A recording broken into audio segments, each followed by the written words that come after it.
কক্সবাজারের marine drive, এক পাশে সাগর, অন্য পাশে পাহাড়ের অবস্থান। এই সুযোগকে কাজে লাগিয়ে আবারও সক্রিয় হয়ে উঠেছে মানব পাচারকারী চক্রের কয়েকটি গ্রুপ। চক্রটি উচ্চ বেতনের চাকরির প্রলোভনে বাংলাদেশ ও রোহিঙ্গা জনগোষ্ঠীর লোকজনকে মালয়েশিয়ায় পাচার করছে।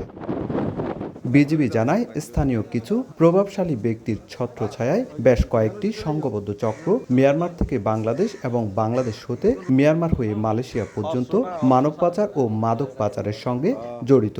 এই সংঘবদ্ধ চক্রটি শাখা প্রশাখায় ও দলে দলে বিভক্ত হয়ে মানব পাচারে কাজ করছে। মূলত মিয়ানমারে বন্দি রেখে আদায় করছে মোটা অঙ্কের মুক্তিপণ। বেশিরভাগটি আসলে মায়ানমারে বিক্রি করে দেওয়া হয় এবং তাদেরকে কাছ থেকে একটা বড় অঙ্কের টাকা নেয়ার পরে তাদের প্রয়োজন ফুরিয়ে যায়। মালয়েশিয়া থেকে মূলত এই মানব পাচারের চক্রগুলো পরিচালনা করছে। এরই মধ্যে বিজিবি গত রোববার সাগরপথে মিয়ানমারের 100 নাগরিককে পাচারের সময় প্রতিহত করে এবং মানব পাচারকারী চক্রের 4 সদস্যকে আটক করে। এরপর বুধবার মেরিন ড্রাইভ সংলগ্ন কচ্ছপিয়া এবং বড়ইতলী এলাকা থেকে মানব পাচারকারী চক্রের 8 জনকে আটকের পাশাপাশি উদ্ধার করা হয় 11 জনকে।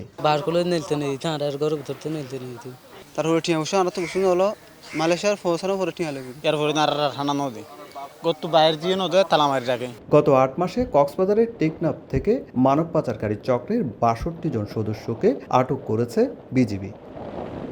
সুজাউদ্দিন রুবেল, সময় সংবাদ, কক্সবাজার।